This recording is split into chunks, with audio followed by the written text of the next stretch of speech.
in the next couple of weeks, or maybe I think probably a couple of months, I really wanted to get on licensed people to get up to speed in their skill set, the business skill set. There are a couple of standard operation procedure or standardized presentation that if you really just can master these few main presentations that we presented to prospects or team members over and over again and really be a master of the craft, then your business, then you know what, then I think that your business will start to grow. And one from the several fundamental skill I wanted to mention, for if you are really newly licensed, the first skill set that you need to master is invitation. It's high skill. We call prospecting, approach, and invite. I think down the road we're gonna also drill and talk about that as well. But then that one you can actually also work with your trainer on a one-on-one basis. How do you invite? How do you approach? How to talk to people? Approach.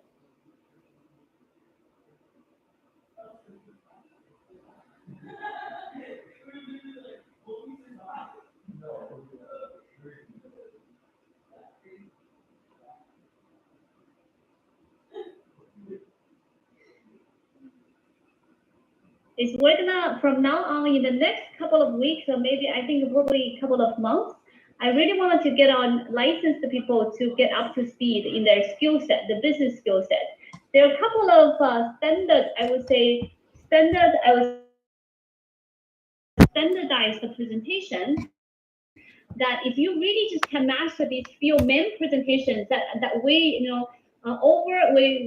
presented to prospects or team members over and over again and really be a master of the craft, then your business, then you know what, then I think that your business will start to grow. And one from the several fundamental skill I wanted to mention, for if you are really newly licensed, the first skill set that you need to master is invitation. It's high skill. We call prospecting, approach, and invite.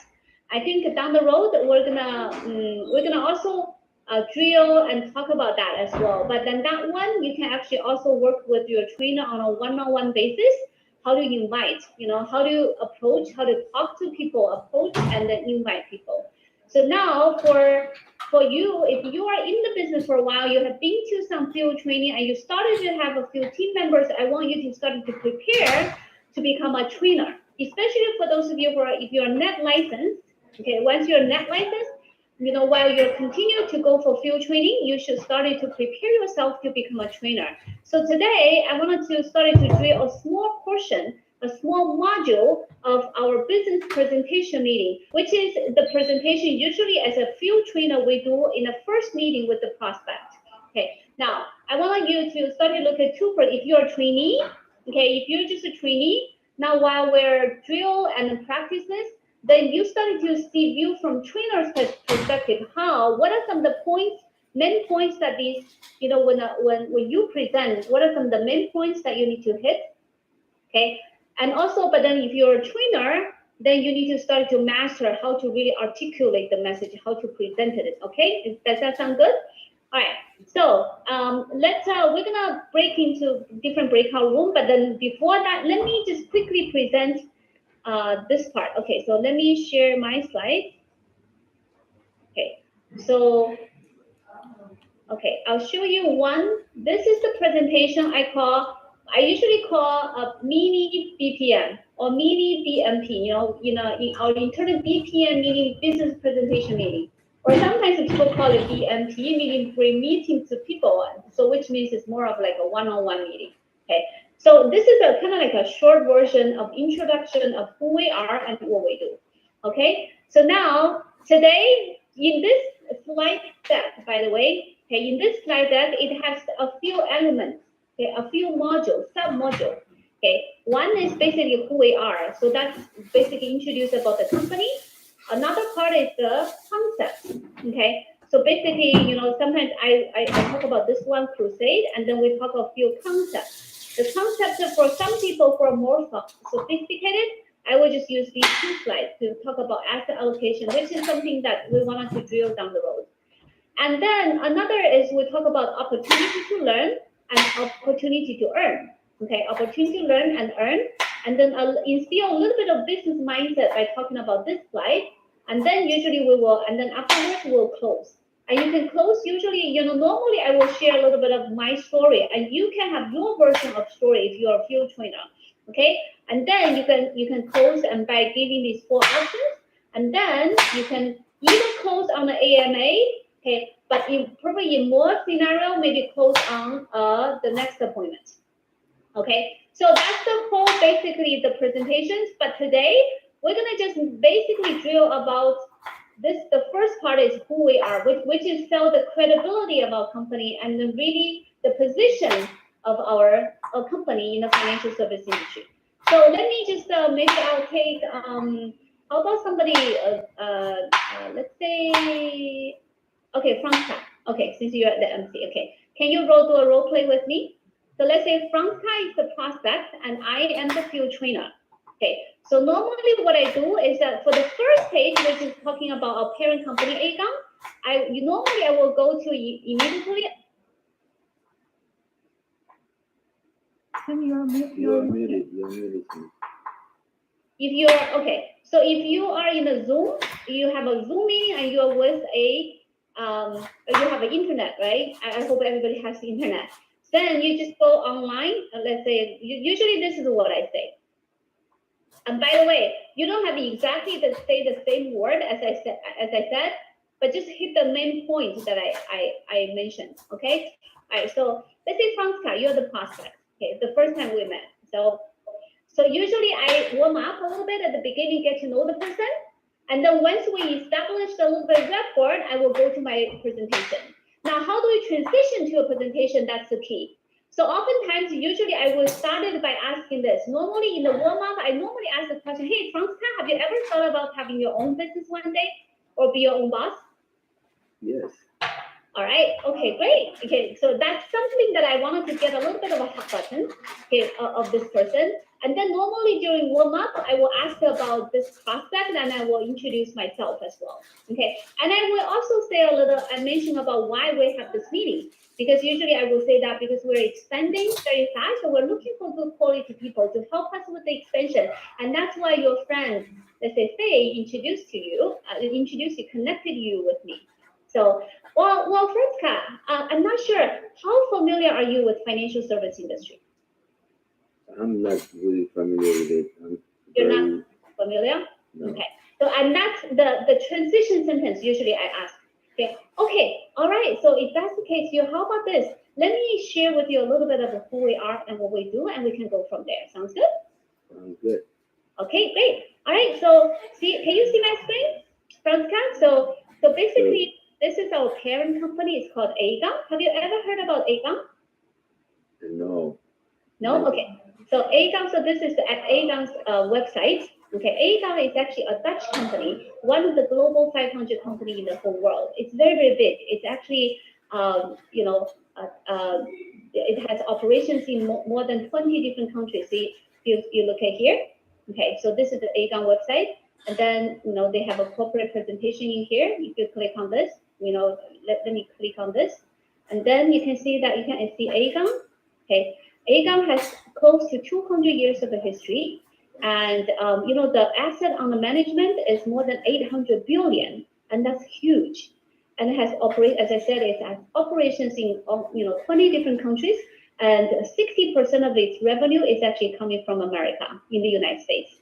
Okay, so as you can see, so I go back to the main site. So as you can see that in US, its operation is called Transamerica. Hey, Franska, have you ever heard about Transamerica? Not quite. Not quite? Okay, have you ever been to San Francisco? Not yet. Not yet? Okay, so if you could be in San Francisco, in San Francisco downtown, this is the tallest building in San Francisco downtown. It's a trademark building of San Francisco. It's called Transamerica Tower.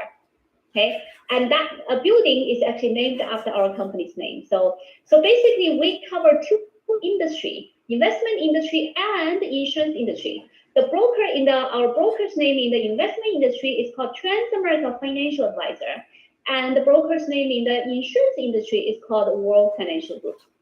Okay, all right. So let me go back to here to my slides. So that's a little bit about our parent company. So, financial industry, there are two types of people. One is called agent, meaning that you can only represent products from one company. However, we are, our position in the financial industry is broker. Okay, what broker means is that, you see, for every family has a financial needs, don't you think so? Every family, they need to set up an emergency fund, they may have mortgage, and then they need to have money working for them. People need to save taxes, right? And then if they have kids, from time you have kids, right?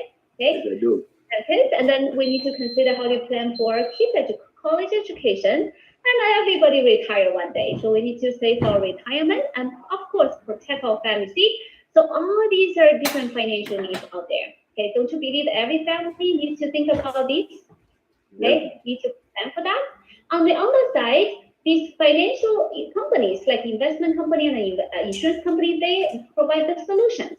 For example, 401k rollover, IRA rollover, life insurance, long-term care, mutual fund, college plans, or IUL and VUL, those are investment insurance-based saving plans. And then annuities, that's like a personal pension, almost like a personal pension, and legacy planning, how to transfer wealth, right? So these are all different financial solutions or financial vehicles. So basically, we are in the middle. So we are the bridge that can connect the needs. We can help clients identify the needs, and on the other side, we have these providers provide the solution. So we can basically help them shop the market and find out what's the most suitable solutions to solve their financial needs. Okay, so therefore, we more of like we represent our clients instead of presenting the company, the insurance or investment companies. And therefore, so that's why instead of a lot of agents out there who are more focused on selling products, we more focus on financial education. Okay, do you believe that every family needs to get financial education? Financial education is important. 100%. Yeah, so that's actually our approach. And of course, I feel actually these are some of the providers that me and my business partner for the past 18 years, 19 years that we help our clients to establish account with. Are you familiar with some of these names? Actually, yes. You are? You heard about Fidelity, American funds, those are huge, investment mutual fund companies. Nationwide, those are big insurance company, right? Pacific Life, Jackson National, that's one of the biggest annuity providers. So basically, they are our product providers. So we represent all of them. Client can go to these companies directly and set up accounts, but they can also go through us and set up account with these companies. But no matter what, they get the same product and same price, no difference. But why do people want to go through us? Because we can provide actual services. Make sense? So that's why, as I said, that's why many people, they call us like, oh, you guys are like a financial supermarket, like Amazon, in the financial service industry. And that is our position in the financial service industry. Make sense? Makes sense. Okay. All right. That's it.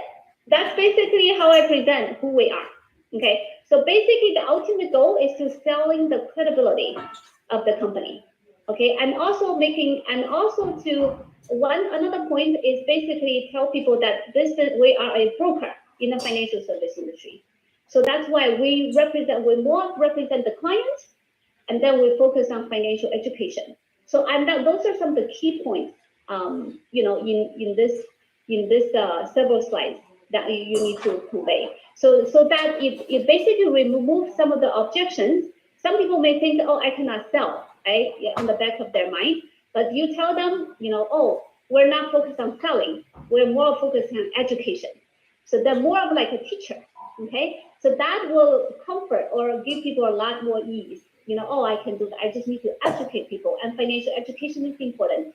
And another thing is very important is pay attention now. When I was doing presentation, was I mainly just me talking by myself? No, right? Always inject some interaction. Oh, does that make sense? Or did I explain clearly? Oh, have you ever heard about this?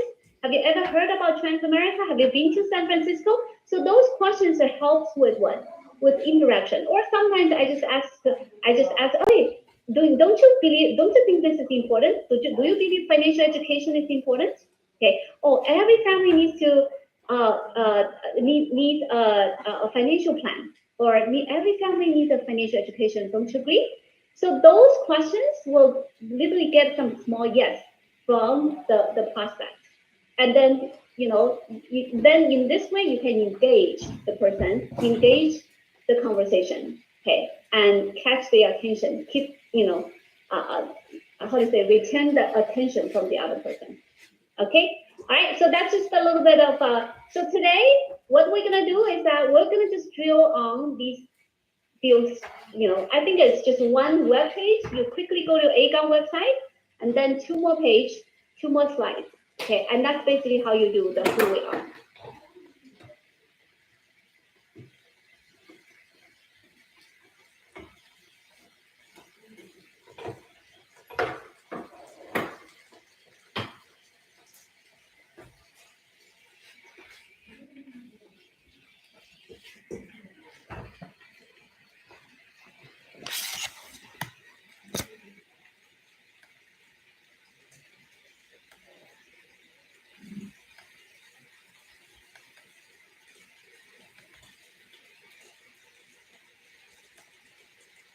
Now we're gonna do a little bit on the continue from our last class on the TPP, Train the Trainer. All of you guys are licensed associate. So in this, in the next few months, actually, here's I wanted to show you this. This is the practice that we're doing. Let me get straight into it. Okay. All right. So in the next few months, we're really like putting time in our Wednesday Bayshore meeting to drill on the business presentation. Okay, we call it BPM, business presentation meeting. Okay, and here's the recruiting process. Standard operation procedure. I just wanted to give everybody a big picture. So usually the first meeting we do a mini BMP. So bring meeting to people. It stands for more of like a one-on-one meeting. And then afterwards, we follow up with a financial seminar, if possible. The prospect can attend an educational seminar. And then it's the follow-up recruiting meeting to close on the AMA. So basically, this is what we're doing in the next few months. So so for the mini BMP, that presentation, we're actually dividing them into several smaller modules, and every time on the Wednesday night, and then we're going to drill one of the small modules. Okay, so I actually put together 6 classes together for the mini BMP, and last time we actually drilled on who we are, and today's class we're going to drill on concept, which is the 2 pages on asset allocation. And then for the recruiting, this appointment, we're going to divide it into 4 classes. One on compensation, one on income potential, and handle the MLM objection, and then interview questions and closing objection handling. All right. So, so today we're gonna basically focus on the concept. All right. Before I talk about that concept, okay, one more thing I do want to mention before I forget. All right.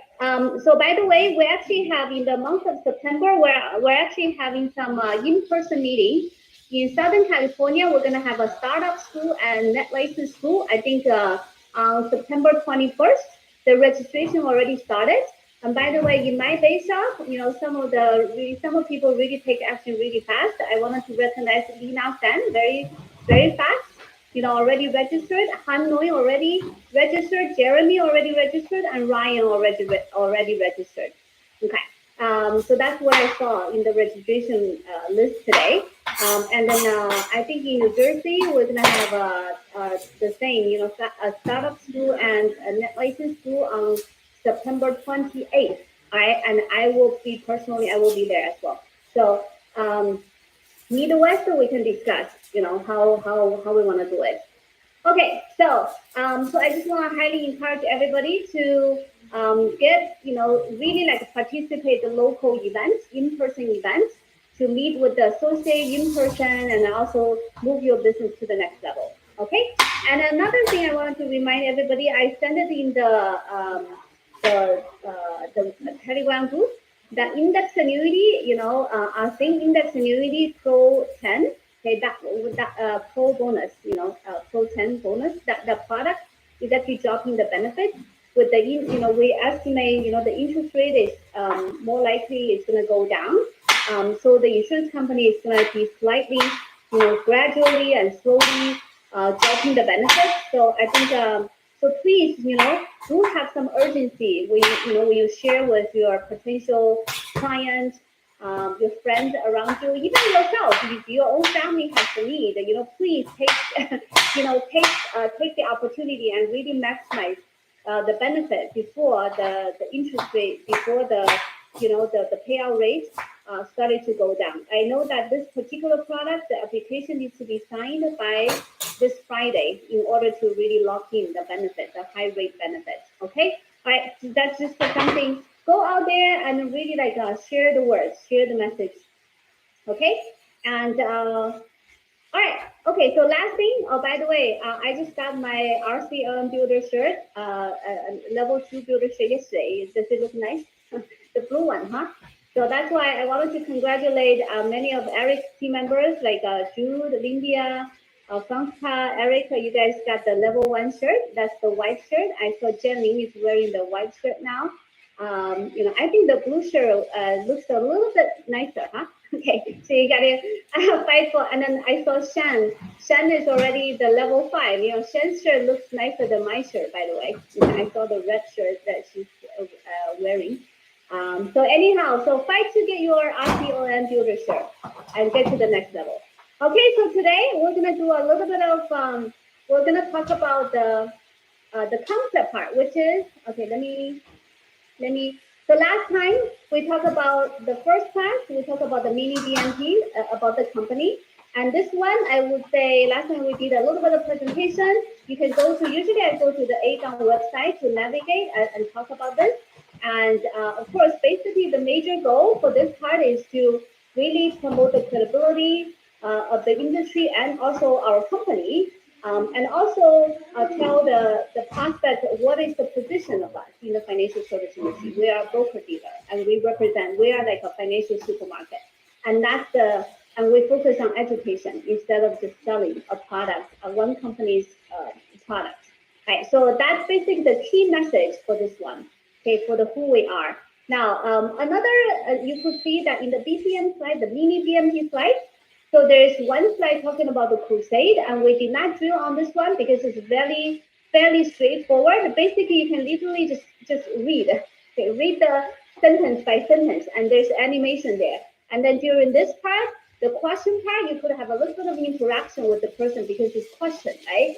So that can generate some conversation there. All right. So the goal is to really show why we do what we do, and also to disturb the prospect a little bit, and by having some conversation and by asking questions. So that's why this slide we did not really drill on it.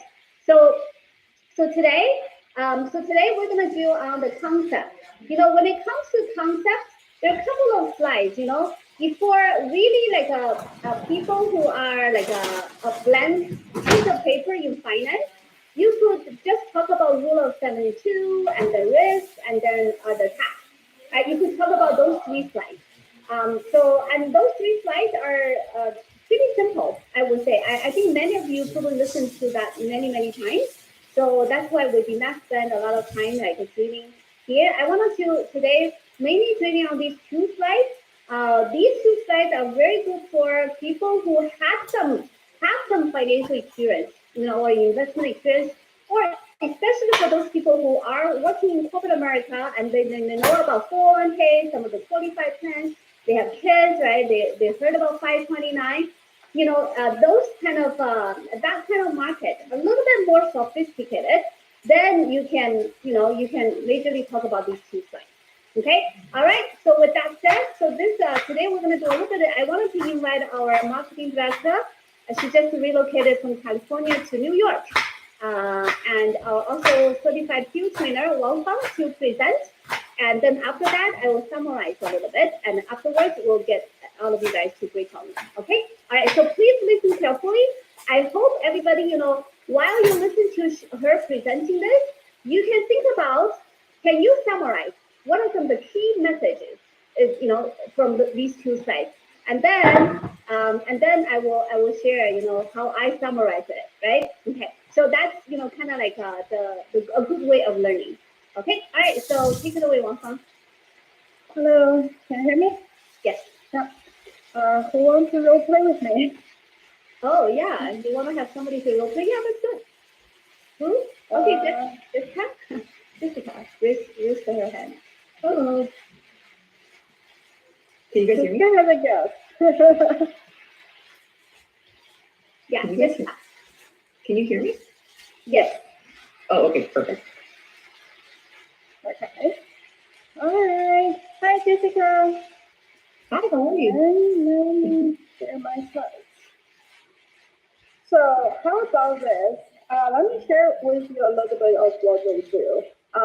So we promote financial literacy and we educate people how money and tax work in US. And ultimately, right, we are trying to help our families to achieve more balanced asset allocation. For a typical family, right, when we first met over the years, this is what a typical family asset allocation looks like. On the right side, there's real estate, right? That includes our primary home and rental properties. By the way, do you own any properties? No, I don't. I rent. Gotta go, right? Yeah, definitely. So long term, right, real estate is a good investment. It helps us to build a good chunk of assets, but it's called non-liquidable asset, which means from a flexibility perspective, it's not as flexible, right? If we only need some emergency fund, we can't dissect the house and cash it out. And even we could cash out, it takes some process to do that. So a lot of time we need to rely on some liquid assets for our day-to-day. And when we look at liquid assets, most of people actually have their assets in the red area. Is my pen good?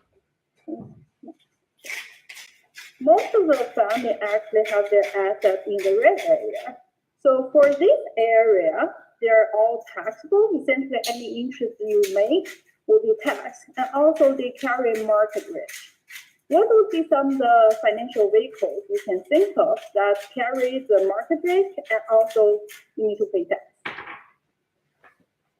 I'm not sure. I have a 401k though. Yeah, so retirement accounts, right? 401k, IRAs, and also stock and mutual funds. So those all carry market risk. And also when you make money, you have to pay a portion of them to Uncle Sam. Where else do we think there's money? We have a bank account. Yeah, of course. So for bank account, right, there's no market risk. But whenever we make interest, we still need to pay taxes. We will have more than $10, we will receive that 1099 for that year. Right? How about this narrow green area? Right? They're tax-free.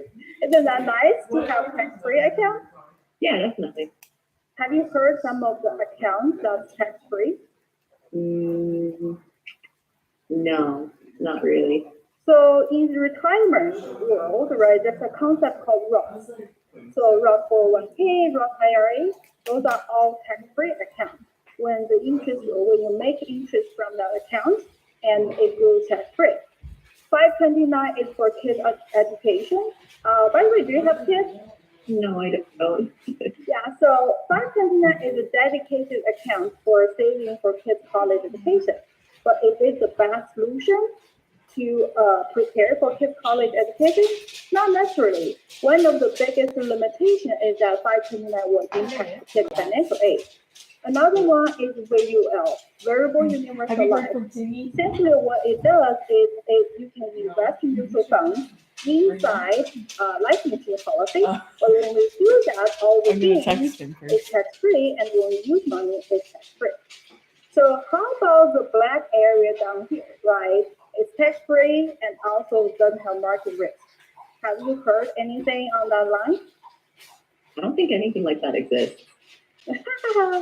Actually, that's a lot of the people don't know, right? Before we share more information. So with this type No of one ever asset knows what allocation, there's some underlying potential issues, right? First is market risk.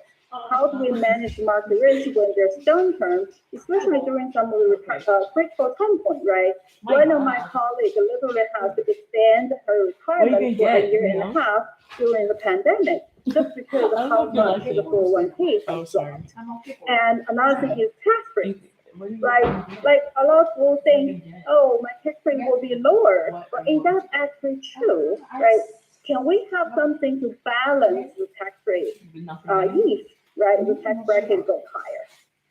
Another thing is flexibility in the accounts, because most of these accounts, right, 401ks, IRAs, they have an age requirement before we can use it, right? What if we need an emergency? The question is, where can we get or withdraw our savings to cover that emergency? So flexibility in the account. And that one is family protection, right? When we look at this, most of them are investment type of accounts. And when it comes to family protection, right, we deal with insurance. That includes health insurance, life insurance, long-term care insurance. Do you have all of them? All the different No. insurance? Definitely not. Yeah, so that's sort of the foundation of a family asset protection, right? Is to protect both ourselves and also our assets. Last, right, is kids financial aid. So what we do is actually through financial literacy, right? We educate people how money and tax works, and then we help them to achieve more healthy, right, balanced asset allocation by reducing the risk, balance the tax burden, and improve the flexibility.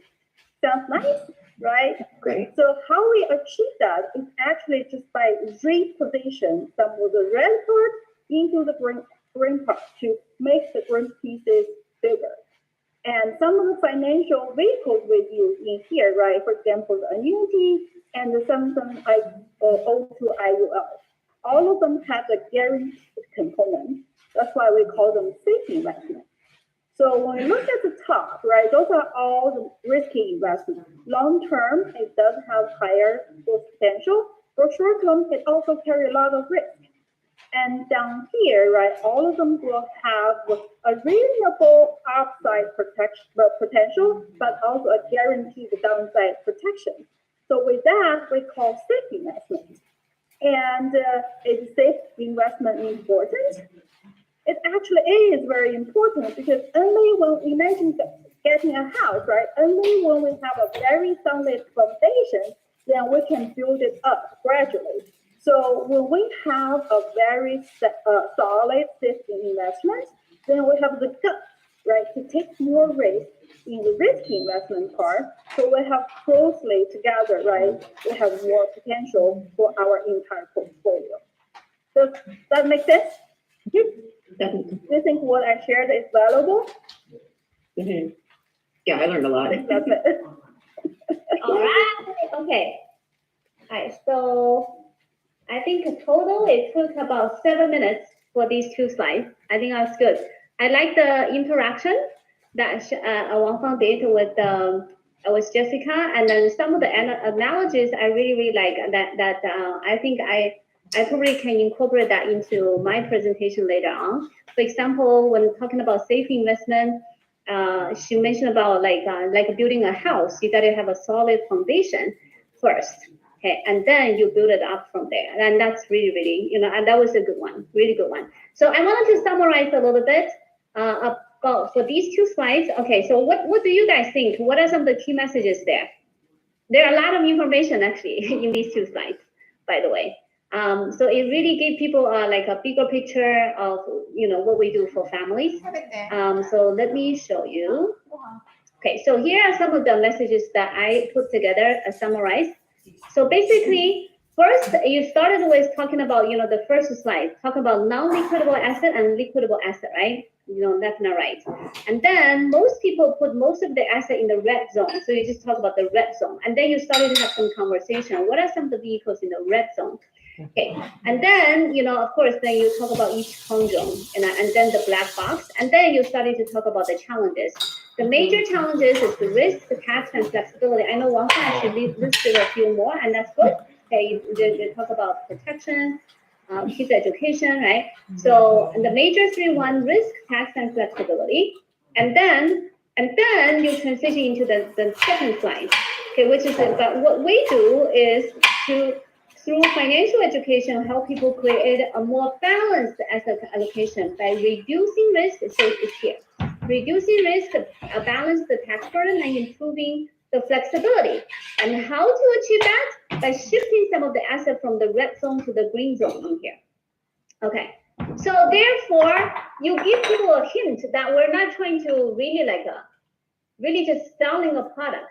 We're really helping people to kind of reposition their assets so that then we can achieve a balanced allocation, right? And then you talk about the risky investment and then safe investment, and then you mention about the two major safe investment vehicles are annuity and IUL.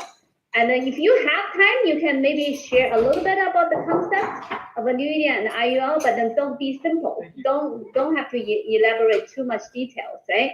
Okay, just kind of give people, sometimes if the prospect is curious, they may ask you questions and you can answer a few, but then don't go into the product details. Give them a higher level concept. And then the last one is the summary sentence, which is safe investment is usually neglected by most families, but it's such an important part of family financial portfolio. Yeah, this is what Wang Fang actually said. This is the key sentence. I hope everybody can memorize this, right? When you have a good portion of the safe investment, then you have more gaps to play more risk in your riskier investment. Therefore, potentially can achieve better overall return on your investment. Don't you agree? Okay. So, or like Wang Fang, then therefore you can have more potential in your overall portfolio. Okay. So don't you agree? So end it with a question, okay? And then you could end it with, don't you agree? Did I explain clearly? Okay, and then the person might say, oh yeah, sure. Okay, then, and usually I will transition from then on, I will start to transition into opportunity. How do I link the who we are to opportunity? Usually the last transition sentence, normally I would just say, oh, that's why, back then when I saw this, there's so many families actually did not know about this. I see a huge opportunity. I see a huge market for what we do. Okay, now let me share with you what kind of opportunities that we actually provide. Okay, then the next module, which is what we're going to drill next time, is opportunity to learn and opportunity to earn. Is that clear? Everybody, I hope everybody can know how to plug into this in the whole presentation. How do you transition? And that's the key. How do you ask questions, have some interaction, and send out the key messages, and how do you smoothly transition into the next part? Okay. All right. So I hope you learned something.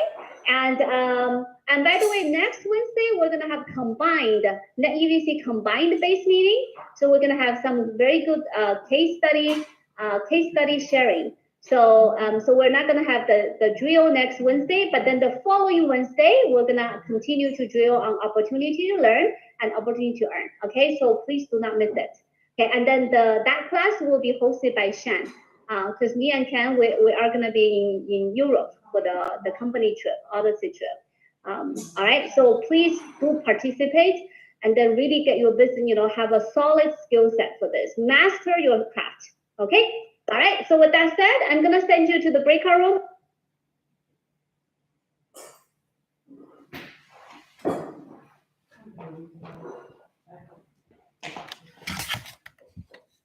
Now we're gonna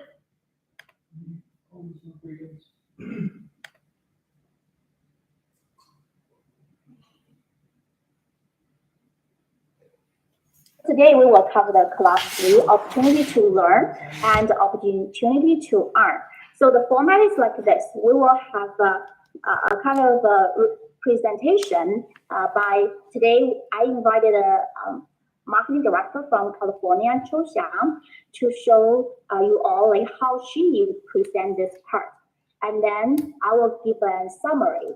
Then we will be separated into breakout rooms so everyone have a chance to practice. Okay, does that sound good? Yes.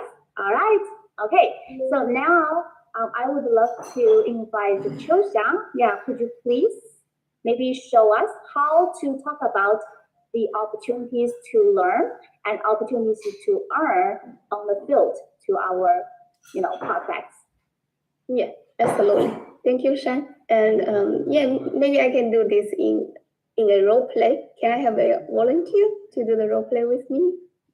Okay. Oh yeah, great. Yeah, thank you. Yeah. And yeah, Qiu Xiang, please briefly introduce yourself. Thank you. Oh, I forgot. Thank you for the reminder. Yeah, this is Qiu Chen from California. Shan is my SMD, and my background is that I'm work in the accounting field as a auditor, and I joined the business about 3 years ago, and currently I'm a MD, and that's briefly my introduction. And then let's get started. I'm gonna start my presentation. So the first opportunity we provide is the opportunity to learn. A couple years ago, when my trainer first introduced the learning opportunity to me, by the way, back then, I didn't know how to manage my money. So when I saw these financial education classes, such as investment basis, risk management, retirement basis, I got very intrigued because those are very practical and useful personal financial knowledge. And I believe after I learned this, I can better manage my money. Yeah, Yan, do you believe these classes can also benefit you and help you better manage your money? Yeah, I think this is very helpful. There's a lot of topics. Yeah, and that's very interesting. Yeah, later on, I also realized that the other parts of the course, business and soft skills, which I initially didn't pay much attention to, it also benefits me a lot. For example, entrepreneur mentality. Before I do the business, all my focuses are how I can get more certificates and licenses to add to my resume, to make my resume look more competitive so that I can get a better job and get promoted. And however, in this business, I got to learn how to identify quality people, how to empower them and help them grow and unlock their full potential. And nobody told me this in my job career. And in this business, I'm able to learn this. And because of the business, I'm able to develop a sense of entrepreneur mindset, and which I believe is gonna benefit me for the rest of my life. So back then, I asked my trainer, I'm really interested in learning this course, and how can I get started? How much you guys gonna charge? And then she joined with me and asked, you're living in California, right? You know how much UC Berkeley MBA program charges for one class. Those classes are probably actually more valuable than MBA classes because we teach first-hand experience. And then in my mind, I was like, oh my, that's gonna be very expensive. Might be like 5,000 or 6,000 for one class. And then she goes, well, we only charge $125. Then you will have up to 1 year's access to all of these classes. And at the same time, our company gonna do a background check for you. Since the financial industry is highly regulated, we just wanted to make sure that everybody enrolled in this course don't have criminal history in the past 10 years. Then I was like, wow, this is absolutely no-brainer. So immediately, I joined the platform to become a learning associate. And later on, as I get more into this industry, I realized that there's actually huge market potential. And I saw the opportunity to earn. at first I was like very interested in real estate industry because I feel like everybody gonna need a house, right? But not everybody actually own a house. In reality, financial industry is has much bigger market volume than real estate industry. The statistic shows that financial industry is more than 3 times bigger than real estate industry. And another thing is that, Yan, do you know how many realtors in the US? I guess a lot. All my friends are realtors. Yeah, all of us has like 10 realtor friends, right, around us. Yes, in the United States, we have around 1.5 million realtors. And do you know how many financial advisors in the US? How many financial advisors in the US? Should be 3 times more. No, it's around 600K. Yeah, and more importantly, nearly half of the financial advisors, they are getting close to age 55. So they are going to retire in the next 10 years, which indicates that this industry really lack of financial professionals. So I see the huge market potential and a big business opportunity. And at the same time, through this business opportunity, we are able to add value to the society because behind the numbers, there are thousands of families lack of financial education and financial services. Okay, that's the end of my presentation. Thank you, Yan, for willing to volunteer. All right, very good. Thank you, Qiuxia and Yan for your participation too. Okay, so now let me briefly summarize, okay, how to talk about these 2 slides and what are the behind, logic, why we talk in that way. Okay. All right, let me share my screen here. So the talking point of these 2 pages, well, sometimes people ask, oh, my friend was connected to my trainer because my friend is interested in the business opportunity. Do we have to talk about the learning opportunity? I think there's still value of talking about learning opportunity. Actually, sometimes, that friend might not that sure about business yet, okay? However, if we can offer an opportunity to learn, this will make it a little accessible or a little easier to step the first, to get out of their comfort zone a little bit more, right? So then later on, we can guide them to like business side. So that's why we talk about business learning opportunities too. Even that person is connected with us with business opportunity, right? So talking about that page of the learning opportunity. So the whole flow is that we first wanted to maybe pick a few topics that you are interested in. Or you can think about the prospects, the background. For example, if the prospects are working in a like high-tech company, right? And they're making high salary in California. However, they pay a lot of tax. So you can talk about tax courses. Income tax, investment tax, estate tax. These are the topics that they might be very interested in. So you can tackle on that point and say, hey, do you feel that we pay a lot of tax? Do you want to know more, like how to save tax? So that person maybe get connected with that, right? And then we talk about the business and soft skill. So in this example, Qiuxia talks about the entrepreneur mentality. Okay, what's her understanding of entrepreneur mentality, like what she picked in this business. So I think this can be connected with a lot of employees, right? So as employees, we do want to build up our resume and find a promotion. However, being an entrepreneur is a different angle, right?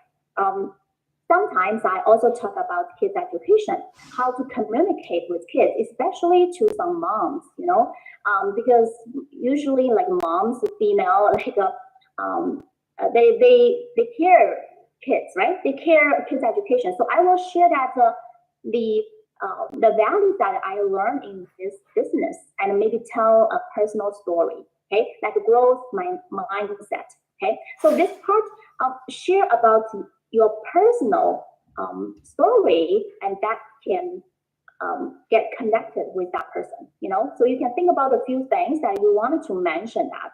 And then we talk about $125. Well, some of my associates asked me, is that necessary to talk about $125 the first time when we meet up with this person? Will this be a deal breaker? So probably they will, no, they don't want to continue with the meeting. Well, there is a risk that person may feel, oh, I don't want to pay that $125. I don't want to continue. However, this is also a filter for us to filter out those people who even don't want to pay $125. Do you think they will be willing to pay for the licensing exam cost and then later on E&O and these, you know, continued education costs? Probably not. You know, so that's two sides. But I believe that if this person is really driven, right, want to do business or want to learn, $125 shouldn't be a big problem, right? So, but how to talk about it? It can be very artful. Maybe when we brought, sometimes I heard associates say, how much do you think this course will cost? And that's one field. The prospect say zero. That is very hard to handle, right? In her expectation, she expected to pay $0 to learn these courses. Right? So why don't we like handle it first? And instead of leading ourselves into that moment, it's kind of hard to handle, right? Of course, we can still handle that. Say, well, you think it's zero? I thought all these courses are very valuable. That's why we use a bigger number to compare. And here, Chosha used a personal story saying that, oh, my trainer, my mentor asked me, how much do you think it will cost for an MBA course at UC Berkeley? And this is a bigger number, $5,000 to $6,000, right? So give people a bigger number first and get them to compare, oh, actually, these courses are as valuable or even more valuable than MBA courses, Yeah, right? that makes sense. We all know that sometimes MBA courses are still catered to train high-level executives, but not entrepreneurs, right? So that's why we talk about a bigger number. And of course, sharing personal feelings, right? So Chosha said, oh, that's no brainer. Sometimes I will also mention in the field that $125 is kind of like a dinner, right? But however, I can access the whole year's resources here. Is that right? Okay. So that's the opportunity to learn how we talk about that. All right. Comes to opportunity to earn. I think this picture is very straightforward, isn't that right? So we want to give them some numbers. Right? So Chosha mentioned about, I first thought real estate industry is a huge industry because everyone needs a house. Okay? However, compared to financial industry, if the volume-wise is more than 3 times than the real estate industry. Okay? And she asked a question to Yan, do you know how many realtors are here in the United States? So here, create some interaction with your prospect. So Yan said, probably a lot. Then Chosha talks about the number of the realtor is 1.5 million population. However, traditional financial advisors are only around 600,000. So this gives people a contrast feeling, right? Even though our industry is a huge industry, however, the professionals are really lower than real estate industry. Yeah. Okay. Then she talks about the average age of traditional advisors and showing that majority of them are entering retirement age. So that's why in the whole industry we are lack of financial professionals. That's the reason why we are expanding and we are looking for qualified people. I hope that's a logic makes sense to you all. Yeah, is that helpful? I know I need a haircut. All right. Okay. So yeah. So of course, mentioned about the social value, right? Behind the numbers, there are thousands of families that we helped, and they got financial education and financial services, which is neglected by the Wall Street. Okay. So that's our mission, our value here. Okay. Alrighty. So that's about these 2 pages, how to present them. I know. I need to get my hair like fixed. I messed it up. Oh, I messed up. I need to get my hair cut. It's not bad. But I still want to do it. So today, last time in the Bayshore meeting, I know Shan already talked about, In the back here. okay, let me turn on this. You guys can see? Okay. So we are in the process of doing some TTT drill, okay, on recruiting process. I really think for every licensed people, this presentation is relatively, I should probably the first one that the licensed people needs to master in order to become a certified recruiter. Okay. So then we're doing a series of drill classes, and we cut this presentation into smaller modules. And we'll do some drill practice on each one of them. So we already did class 1, who we are, class 2, the concepts, class 3, opportunity to learn and earn. So that's the last time Shan did. Shan did the session. So this class, we're gonna drill a little bit on this slide. Okay, 4 sources of income. I think this slide is very important. It's probably the first slide. First time that we instill some of the entrepreneur mindset or business mindset into the prospect. Okay, so, and it's also pretty powerful as well. And it also introduced some of the concept that this company provided a business platform. Okay, so I'm gonna have, let's do this. Han, can you share, maybe you can share your own slides, your own screen. I'm gonna have Han to present on this one, and I will do a little bit of summary. Okay. Okay, can you see my slide okay? Yes, yes. Okay, perfect. All right, so here, here are the basic ways in which you can earn an income. So actually, let me put it in presentation mode because it flows a little bit better. Yes. Okay, can you, okay, so here are common ways by which we can earn an income. Most of us belong here where we make up the majority of the middle class, 95%, yet we make up about 5% of the total wealth.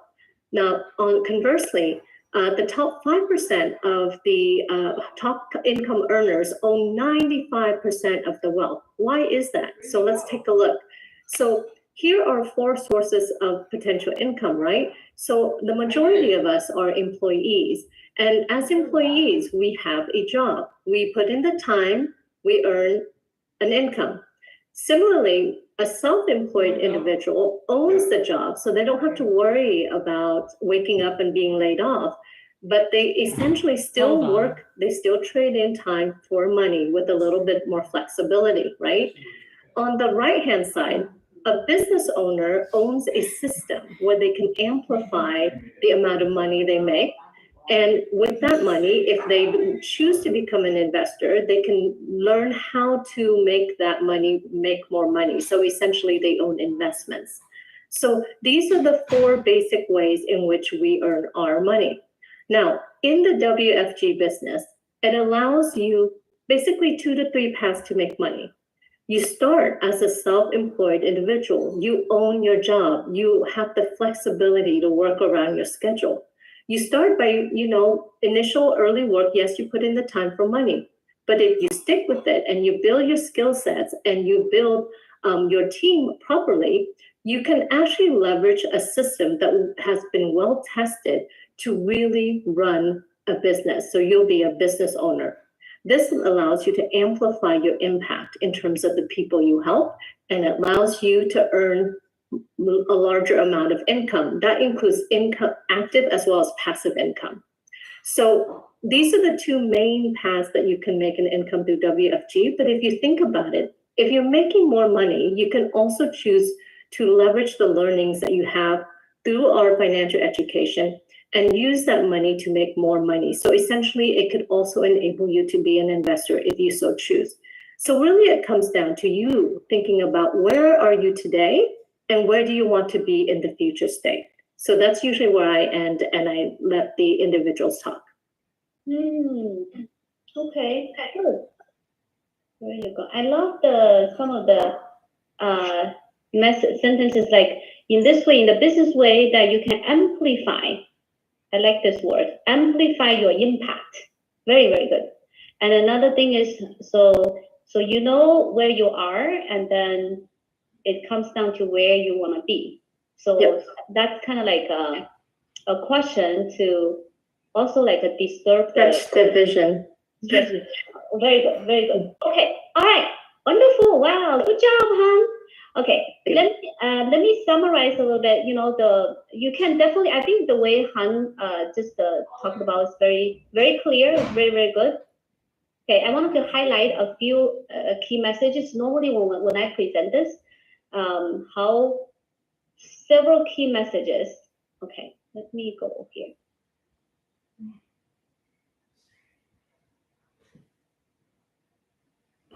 There's not much. Okay, here. Okay, like this slide. Okay, right. The first thing is that, okay, you can start it with saying that, yeah, usually I started by how do I transition from the previous one? I normally I talk about, because we talk about business or opportunity to earn. So we talk about the income potential, the opportunity to earn, like how big the industry is. And then I will say that I talk about, yeah, back then when I started the business, my mentor asked me to read this book called Rich Dad and Poor Dad. Okay. And then there was a concept that really, really impacted me a lot. It was saying that there are 4 types of people in this world representing 4 different sources of income. Okay. And then you can explain like how Han explained the left side and right side. I usually divide them just left side and right side. Okay, the left side, the employee and self-employed. I normally give, and most of us are employee, right? And self-employed, like CPA, like attorney. I give a few examples. Okay, they all exchange time for money. That's something in common. I love what Han said. In self-employed, you don't have to worry about getting up, waking up, or getting laid off. So that's a good one, because employee, you get laid off. You could get laid off. Self-employed, you are your own boss. You own a job, okay, but still, you're still exchange time for money. Now, on the right side, you either, as a business owner, you can have people working for you. As an investor, you have money working for you. So you have leverage. So therefore, the second thing is, usually I would ask them one question. I bring up the 95 and 5 a little later. Okay, I say that let me ask you a question. Which side? So because I mentioned the left side and right side, right? So normally I say, hey, which side are there more people? Okay, they say left side. Usually the audience will say left side. I would say, oh, which side are there, makes more money then? Okay, and then the people will say, well, the right side. Okay, and then I would show the animation. I would show, yeah, well, it's right. There's a statistic shows on the left side, there are 95% of population, but only own 5% of wealth. On the right side, there's only 5% of population, but own 95% of the wealth. Okay, so therefore, then I would say, well, back then, after I read that, I actually want to move from the left to the right. Okay, so then I would show this, so our company, like Han just talked about, so as a matter of fact, our company provided 2 career paths. Okay, well, you could either be a self-employed or you could be a business owner. And then in here, something I probably wanted to add in here, before we introduce the word of team, I normally wanted to kind of like pre-frame that a little bit. Sometimes people, unless like in the previous slides you mentioned about team, sometimes some people will connect the team with some multi-level stuff, and then they started, So normally I would say, hey, you could either be a self-employed or a business owner. Okay, so this is very similar to real estate. When you compare this with a real estate, usually people will do not relate this to multi-level stuff, multi-level marketing, MLM stuff, because it's, most people they're familiar with real estate industry. So you can relate this to real estate industry. Usually I say, hey, just like real estate, you could be an agent, that's like a self-employed, right? You only, you sell houses and you can make income by personal effort. However, in the real estate industry, can you be a broker? Meaning that you can build an agency and you can train some agents. And when these agents sell houses, the broker also makes money, isn't that right? So, and that's basically a business model, a business concept. Now for us, okay, then I will say something like this. So for us, it's very similar. I can be a self-employed, just like a traditional advisor, but also I could also build an agency. Just like in real estate, we can be a broker, like a broker. I can build an agency. Now, but even better, now I will say something. Well, our system is even better than the real estate brokerage system because we can even franchise out agencies. And I will stop there. But I think that I love Hans' message, ending message. I think that's very good. So in this way, I think I will add this. Okay. So we can even franchise agencies. So in that way, we have a potential to actually generate massive passive income. And at the same time, we can amplify our impact to the community. So and that's why it's really about, where you are right now and where you want it to be in the future. So that'll be great, so that'll be a great, I think, ending messages, okay, for this.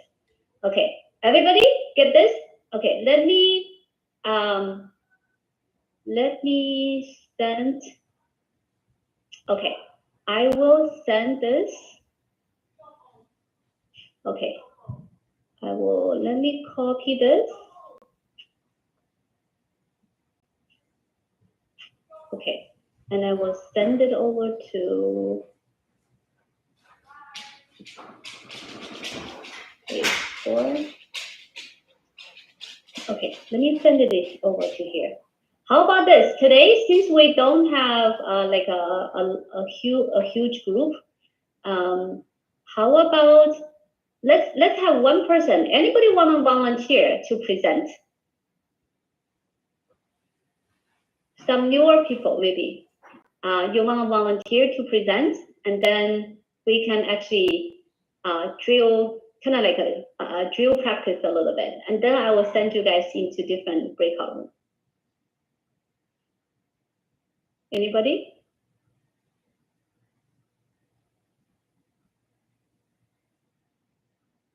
No?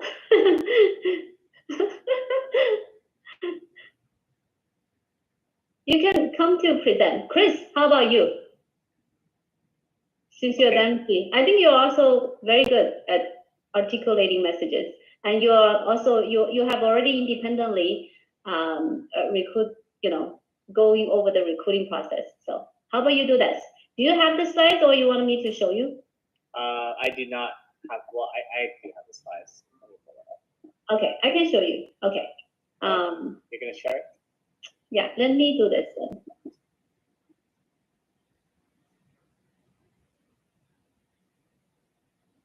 Okay. Okay, starting here. Okay, so now let's talk about income sources. So on the left over here, we look at employee. Well, actually, before that, this diagram right here, we actually stole this from, or this actually comes from Rich Dad Poor Dad, and this is actually the first book I ever read, which actually altered the way I thought about money, and it really changed the way I invest now. So if you haven't read the book yet, I definitely recommend it. But just to give you a little snippet, this diagram's in it. So if you look on the left, we have 4 different venues to make money. So you're either an employee or you're self-employed, which means that you trade your time for money. Or on the right side, you are a business owner or investor, where you basically have your own system that creates this money, or you invest your money and it grows, or yeah, you invest your money and it grows a little more or a lot more, depending on where you put it in. With that being said, a lot of people are more so on the left. So what would you say you are right now working your 9 to 5, Sunny? I'm an employee. You're an employee, exactly. So let me ask you this: where do most population land? What more do you see out of in the world? Do you see more people on the left, or do you see more people on the right? Left. Of course. Exactly. So and then I'll click on the next button. So we actually have 95% of the population on the left. Ask one more question. There's one more question. You asked which side are there more people, right? But then which side makes more money? So that then you ask these two questions at the same time, so it forms a contrast. Okay. Yeah. So the left side has more people, but which side has more money now? Oh, right. On the right side. Exactly. So 95% of the wealth actually comes from the right side. And the great thing about this business is that you could venture off into being either self-employed, where you own the job, or you become a business owner where you own the system. With that being said, the opportunity itself is very similar to real estate. So you could be a broker, and then that's all I got, sorry. You could very good job, Chris, you're doing. So very similar to real estate. So in real estate, you can be a self-employed, just like a traditional agent, right? You only sell houses. But also you could be what? You could be a broker, right? Meaning that you can build an agency. So the key word is building an agency. So that's why in here, you want to introduce the concept of building an agency, everybody? So building an agency. Okay, so you can build an agency in real estate, and you basically you can train some agents. When these agents sell houses, the broker also makes money, right? So here, very similar.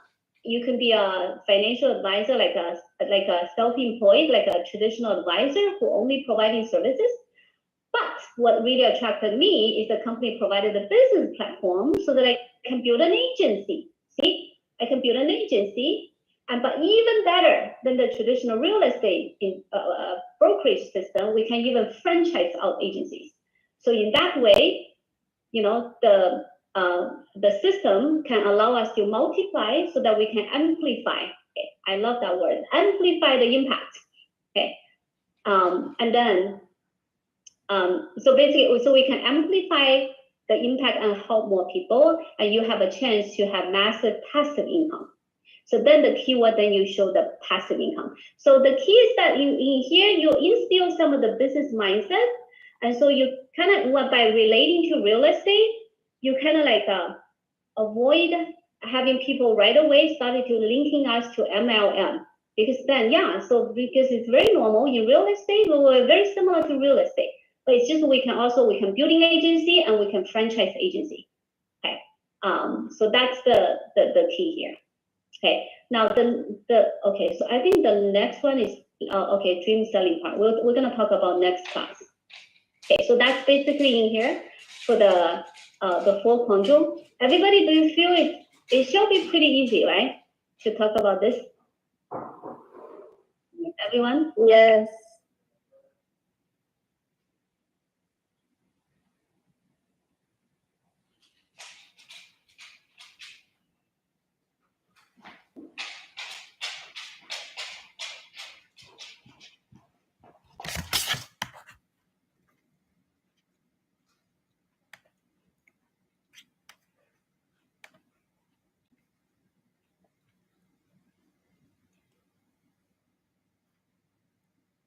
So today we're going to talk about TTT closing.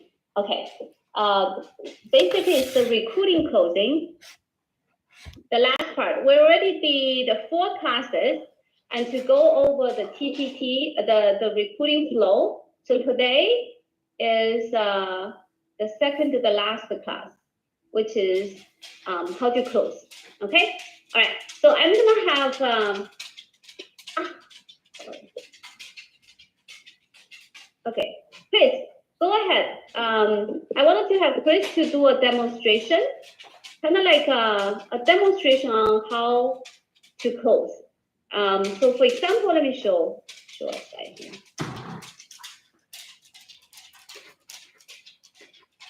Okay, so we talked about last time, we talked about the 4 sources of income.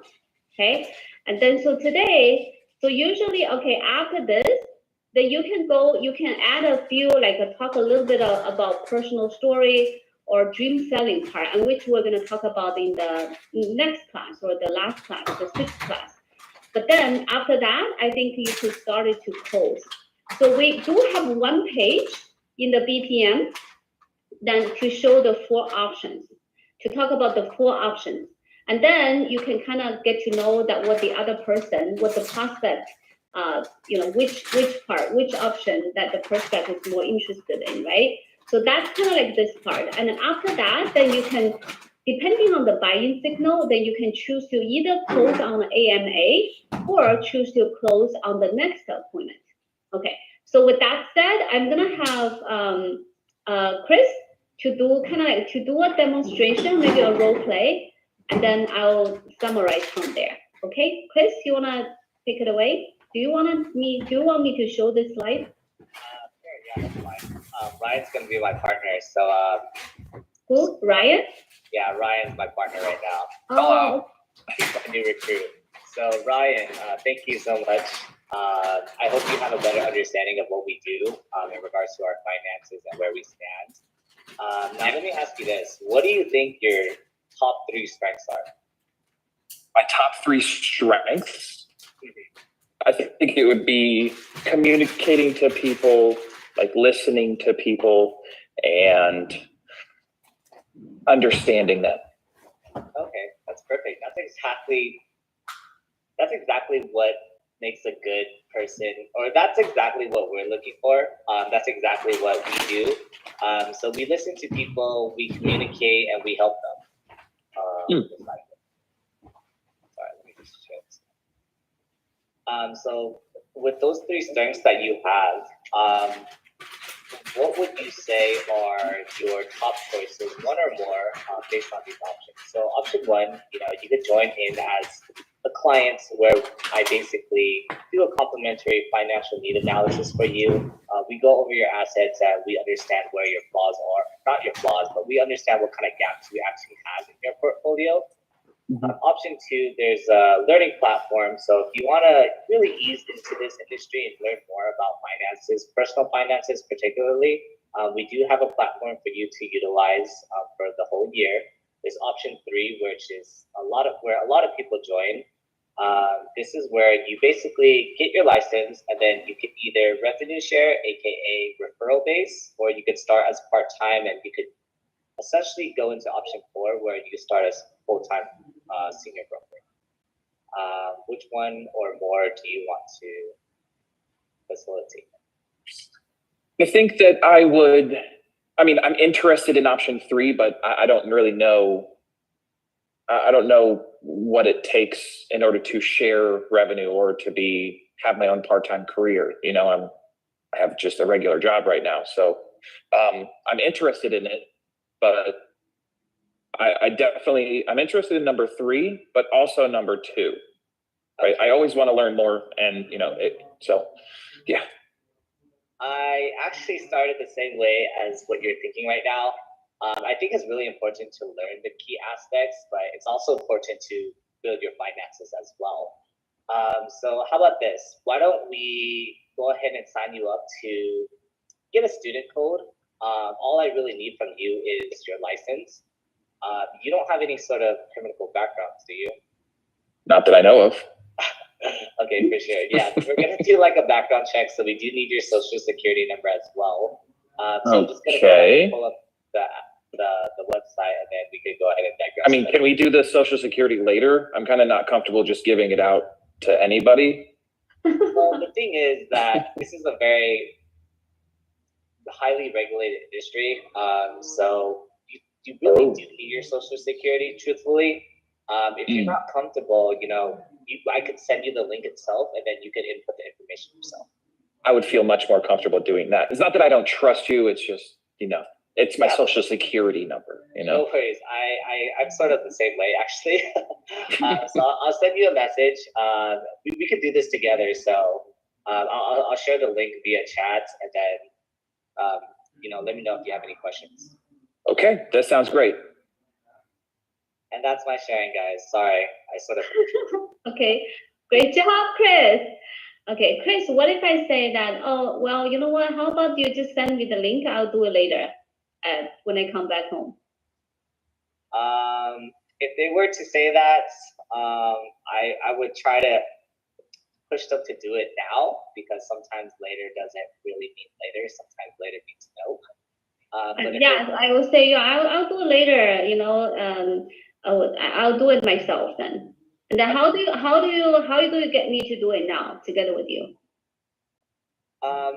well, there are some tricky things behind the application process, so I would like to sit down and do it with you now. So if you really want to do it later, we can. However, I just truly suggest that we do it now, just so that there's no misinformation inside the system itself. Okay. Okay, good. Well, I probably would say don't give them the option that to let the person do it by himself. Don't say if you really want to do that, that's okay. Don't say that. Okay, it's not okay. Like usually, like if I were to close, it's not okay. You do it yourself. I would always say that, you know what, I would say something, you know what, during the application process, there are certain information I have to tell you how to fill it out. So that's why we do need to do it. I wanted to do this together with you. Okay. Right. And then if the person say, but I don't really have time to do it right now. So that's okay. If you want to go back home and then do it later, how about we get together? Let's arrange a time then. So when you get back home, what time are you gonna get home then? Okay, so let's say 9 o'clock after you have dinner, or 8 o'clock. Okay, so then we'll just have a quick Zoom call. Okay, and then I'll just quickly, just a couple minutes, you know, I'll go through that together with you. Okay. Does it sound good? So I make another appointment, basically, to sign the person up. Okay. Thank you. Yeah, very good. Hey, great job, Chris. But one thing that I noticed, you know, Chris is pretty confident and assertive when he says things. Okay, so that's, I think that's very, very important, you know, especially when it comes down to closing. Okay, so now let me just kind of like go over a little bit about the closing, the final closing, basically. Now, in a recruiting flow, nowadays, I don't know, you know, if a person who have very, very strong buying signal, probably just one meeting, you go through the regular Assure BPM, and then you can basically do the AMA right afterwards. But a lot of time, in my experience, a lot of time it's not just one meeting that can close on AMA. Usually I do it, you know, I usually call it 3-step process. SOP, you know, you do the first meeting, we call mini BMP, you know, short BPM, and then I would make the follow-up appointment to talk about maybe compensation and then closing. But in between, I would have the person to listen to attend a webinar, okay, to kind of know more, you know, learn more about finances. Okay, the financial seminar that we do. So basically, let's talk about, let's say, just say in this, right? Okay. When it comes to final, let's say the BPM, okay. After the BPM, you show the 4 options, right? When you show after the 4 options, and normally after you explain the 4 options, it's pretty self-explanatory. So you can just literally you can just read the words, the small words in here. Okay, it's very simple. And afterwards, ask this question: which one or more of these 4 options intrigue you the most? Or which one or more of these 4 options resonate with you the most? Ask this question first to kind of get an idea of, you know, what's the prospect's interests are. So like, you know, Chris did this, right? Ask this question, and then depending on the choices, you know, what the person say. Let's say, for example, if the person say, well, you rarely get none, you know, usually, you know, maybe once in a while you may get, oh, I need to think about it. I'm not sure. You know, it looks like, it's not a good timing for me to do anything, or things like that. Or then I would still try to make a follow-up appointment. I would say, well, how about this? It seems like you need more information. Is that right? Okay, you need a little bit further information. How about this? Let's get together another time. Then I can share with you a little bit more about the business side, or maybe even like how we make money. Does that, are you open to learn about that? Okay. And then if the person say yes, then I will still try to make a follow-up appointment. Or, but then most of the time, the prospect will tell you, so which option or which one or more. Okay, remember, don't say which option. You always say which one or more of these, because it's a multiple choice. You want them to select multiple. Multiple choices is better. So therefore, let's say if the person only say option one, okay, well, for now, I guess I just wanted to get my own financial house in order. I just wanted to maybe like take a look at how I can better my own finance. So if that's the case, then you make up a follow-up appointment for financial need analysis, and then you make the follow-up appointment, and then you invite them to attend a financial seminar, which is a webinar, right? Like every Wednesday night, my day shop do this, or you could do even do a one-on-one. You can do a replay, a one-on-one replay to this prospect. So, but no matter what, so this will go to the client's route first. Now, if they pick any one of these option 2, 3, and 4, and number one, if you feel this person is kind of ready to sign up, then you can close on AMA. How do you close on AMA? Very simple. So great. Sometimes the person may be saying, "Oh, I only wanted to come to learn. You know, I'm interested in getting to learn." If that's the case, you can close on AMA too. You know, right away. Then if that's the case, let's get a student code first then. So at least you can start to access our internal resources. Does that sound good to you? Okay. And then the person say yes. And then you can start it to always the final closing always include a few takeaway question, and also just to confirm the qualification. Always do that. I don't remember, you know. And by the way, Chris, probably instead of using sign you up, okay, maybe use the word register. Let me help you get registered with a student code, okay? Instead of saying sign you up, right? Get you registered with a student ID, or sometimes I say student code or associate ID. Okay, that's good. That either works. And then, yeah, Chris, you did a good job asking some pre-qualifications. For example, okay, since we are always say this, you know, you can say since this is a highly regulated industry, so the company do have a pre-qualification process to making sure. Well, first of all, you don't have any criminal history, right? Okay, get the person to say, oh, no criminal history. Well, second of all, since the company does need to do a simple name check to making sure that your history is clean, so that's why the company do require a valid social security number, okay? And I'm sure you have that, right? Okay, the person say yes. Okay, and then, oh, and by the way, I also mentioned in the previous, because you already mentioned about 125. Okay, so you wanted to remind this. Oh, okay, and then I mentioned about there's a registration fee which is 125. That's not a problem, right? Okay, remember this is artistic. You always say not a problem. You don't say, do you have problem with that? You don't say that. Okay, you say you wanted to assume this is no big deal. You know, just small amount of money. So 125 not a problem, right? Okay, and the person said right. Oh, no problem. Okay. And then you can, okay, so let's get started. So I'll just a couple minutes. Let me go online, and I can help you get registered now. So, and then there are different ways to get ready. If you want to be during the signing up process, if you want to be in more control, then sometimes I do this. I go to the website. I share my screen. And then I give the mouse control to the person. I give the mouse control to let the person to input the information by himself or by herself.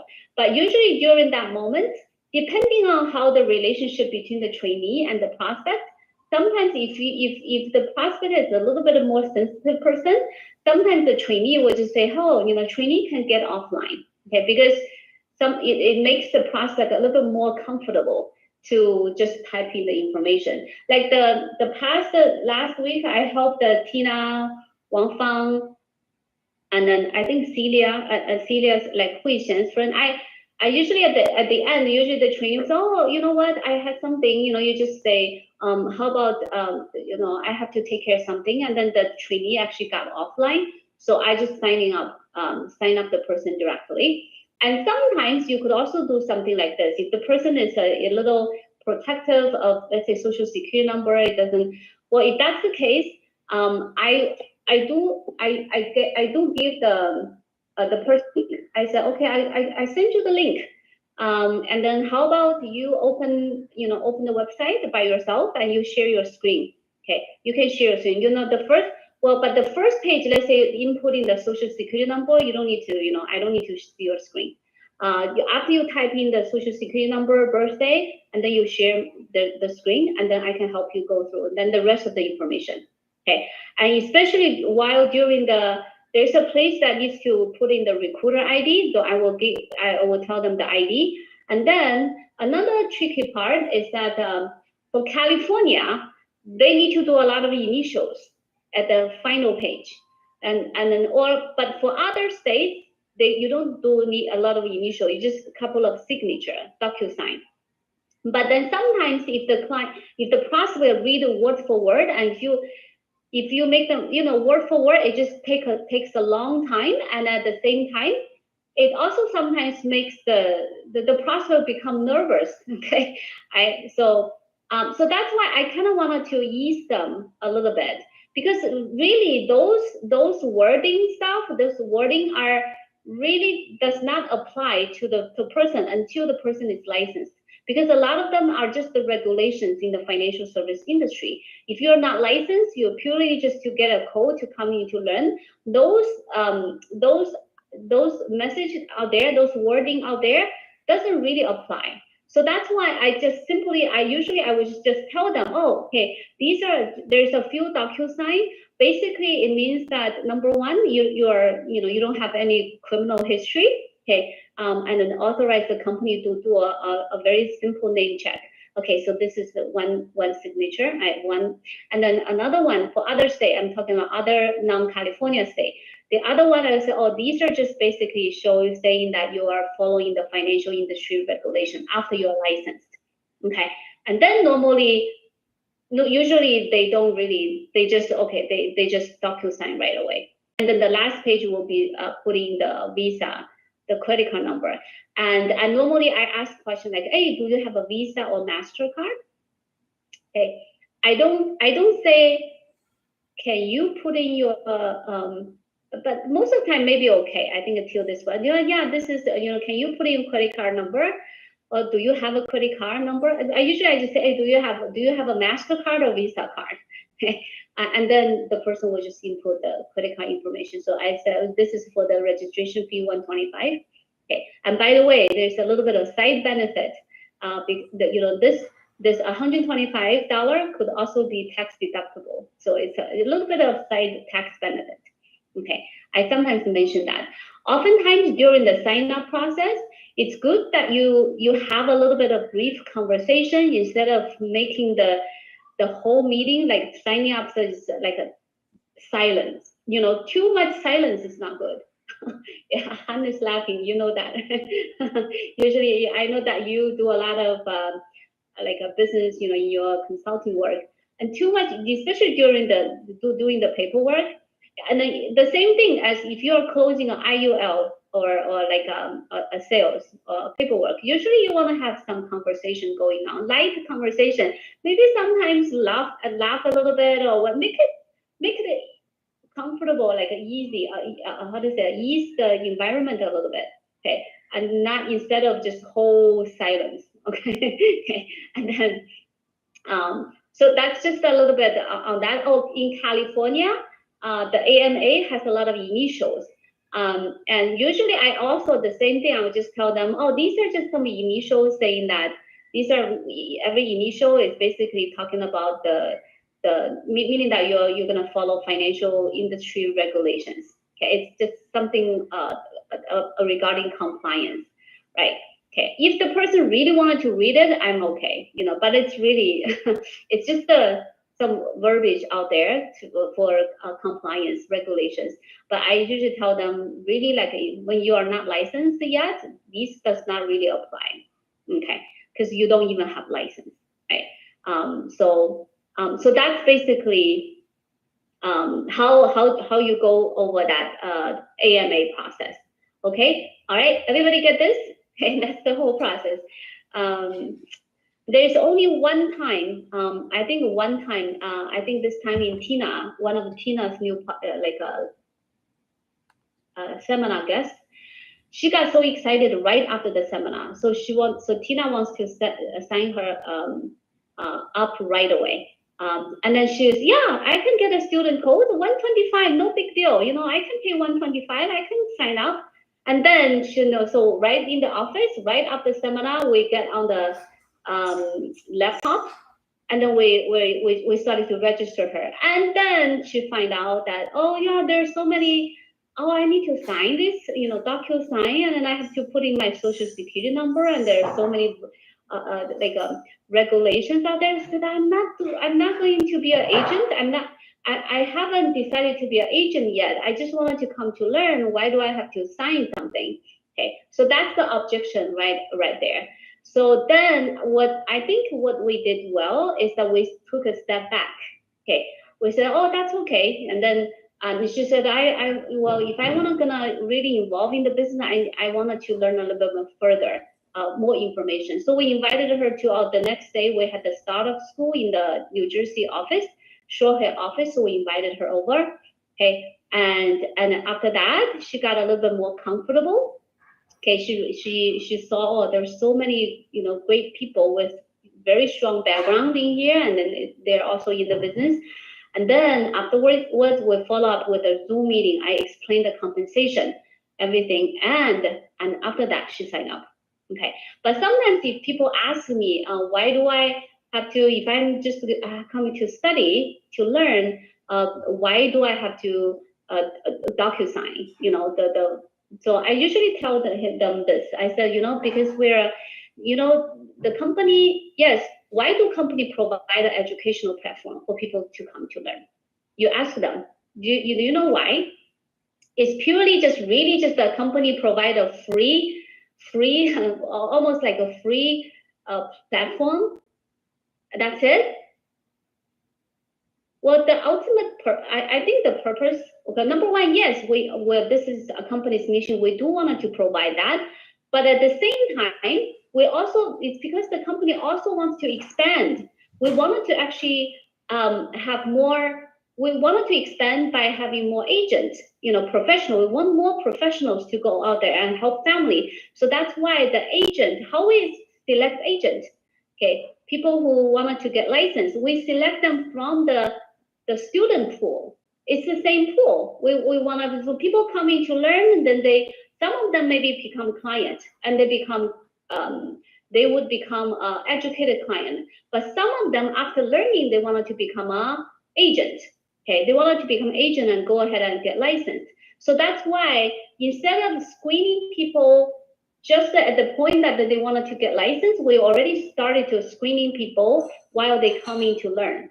Okay, because we pick agent, we select agent from that learning pool. The people who come to learn, that's the pool. So we already wanted to making sure that people come into our industry to learn, because we're going to share some inside information from financial industry. We wanted to making sure that the students that we recruited into our system are also good people. So that's why we do require social security number. Okay, that's why we require social. So that's kind of like and also we wanted to making sure that they are willing to follow financial industry regulation once they are licensed. So that's probably something that you can explain if people ask. Okay, and I think that's good. Okay, so it's not like we're recruiting everybody. Okay, we do have some how do you call? We do have some pre-qualification. Okay, when we recruit people, even get into our learning platform, yes, we do have some pre-qualifications. Okay, so that's something that and it's true. It is like that. We do not just recruit anybody who are willing to pay $125. No, at least we wanted to making sure that you are at least basically you are good people. Okay, coming into our industry. So. All right, so that's basically the closing. Okay, lastly, I want to say that, okay, if the person is still not sure, let's say you try to, when you close and then the person still hesitated, then you would try to make the next appointment. And normally what I would say is that I would say, okay, how about we get together another time so I can share with you a little bit further about how compensation works, how we make money in the financial industry, how the business model works. Does that sound good? Okay, and the person say, yeah, sure. Okay, good. And then I will make the next appointment. And during the next appointment, the follow-up appointment, what I'm gonna do is I will talk about compensation.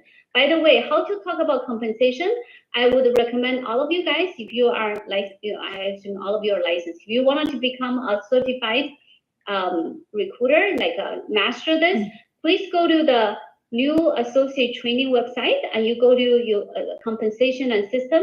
And this is a compensation like this.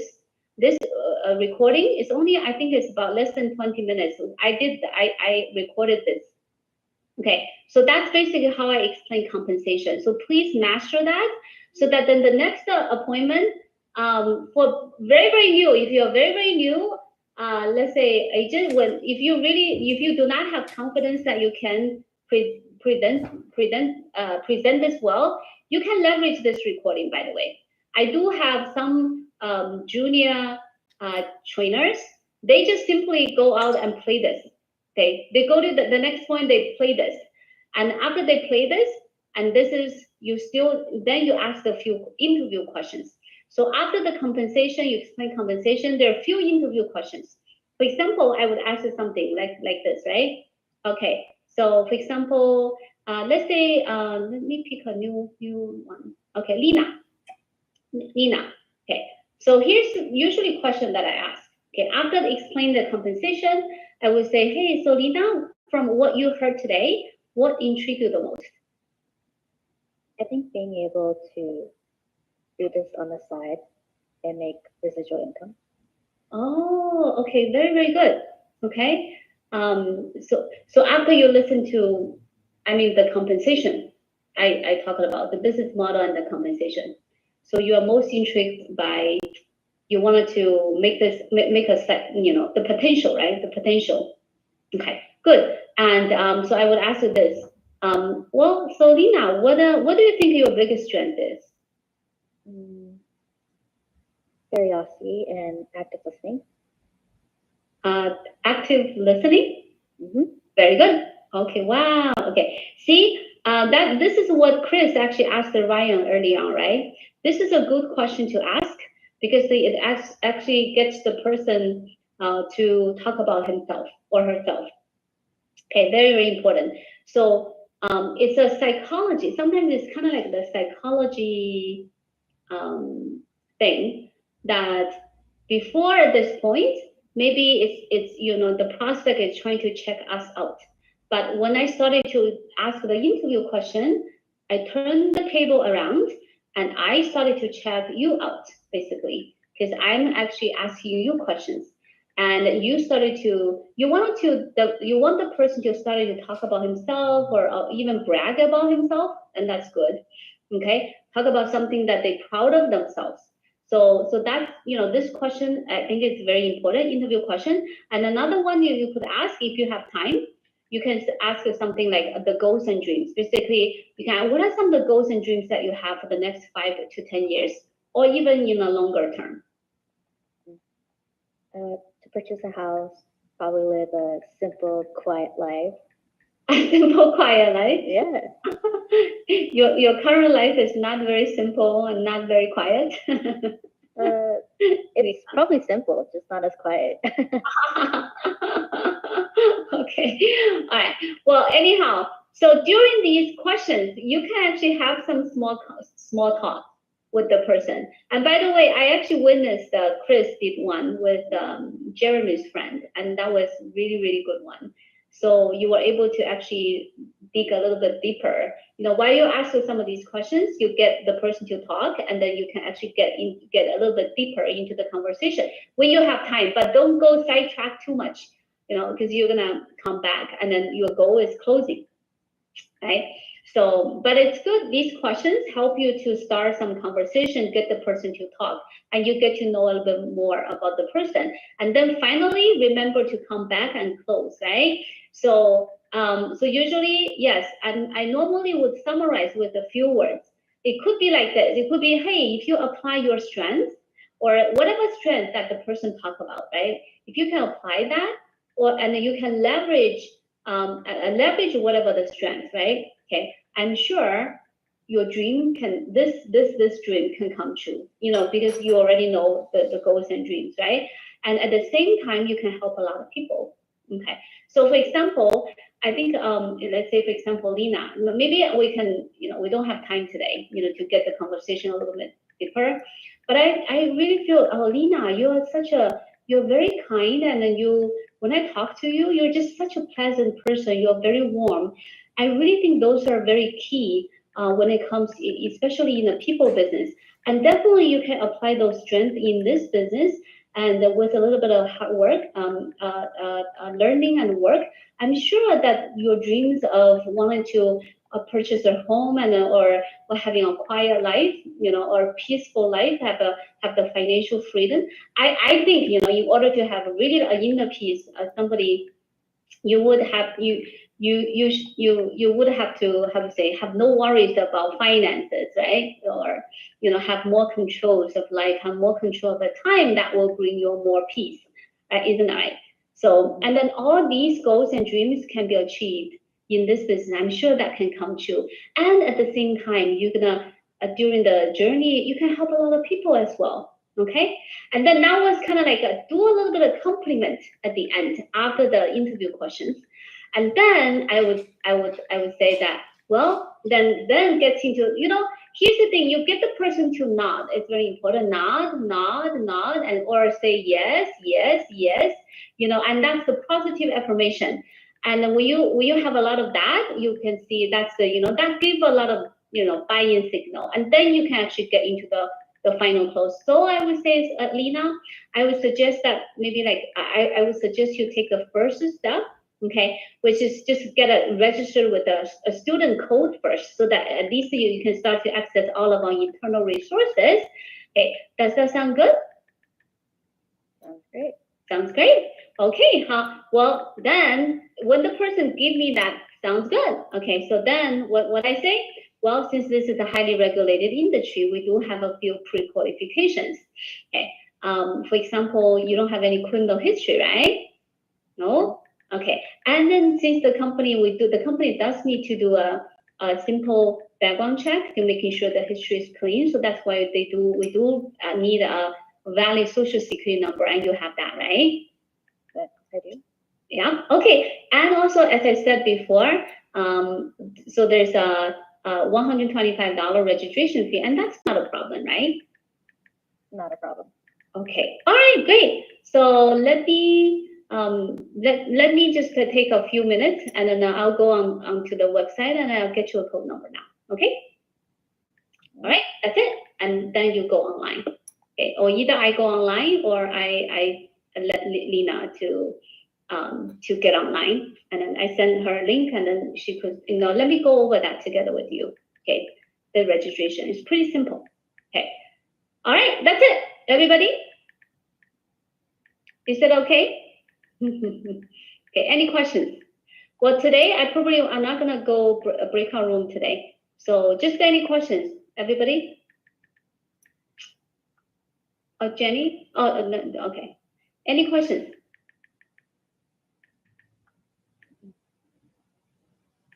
Okay, I wanted to have one person. Can you do a role play with me? You do the final, just the final one. The final one. Let's say I said, okay, I can get registered, and then what are you gonna say?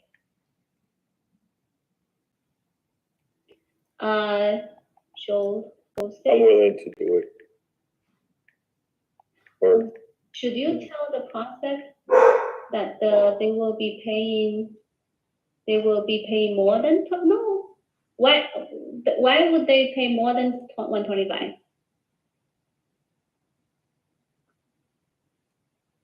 Oh, you mean later on to get licensed? Are you talking about that? Who is it Jose? Oh, that's the license process.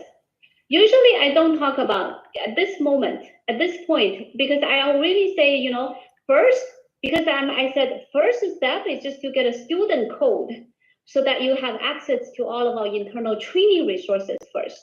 I'm not saying the 125 will cover all the license costs. I'm not saying that. I'm just saying get a student code. That's the first step. Okay. The first step is to get a student code first so that you can access all of our internal training resources, and we can go from there. And then afterward, because oftentimes, but if the person is after he signed up, and then later on he wants to get licensed, okay, he wants to become a professional, okay, then yes, you know, I can share with them, you know, the licensing cost. Does it make sense? Yeah, because the monthly, yeah, okay, right. And by the way, when a person signs up, there's 6 classes, new member training. And one of the classes is industry and licensing. And in that class, all the fees, you know, the fees, ongoing fees are already disclosed there, you know. So they should know if they really follow the training, you know, the training schedule, you know, follow the system and really come to learn, they should know that. But of course, you know, I will, when a person started the licensing process, yeah, you can let them know too. But at this point, it's just to get a student code. Okay? All right. Unless if the person asks. Sometimes I do get people ask before they sign up, the student code, they ask, oh, if I get licensed, how much is the licensing cost? Then yeah, I will let them know. But if they don't ask, no. Because some people, they simply just want to come in to learn. Okay. All right. Any other questions?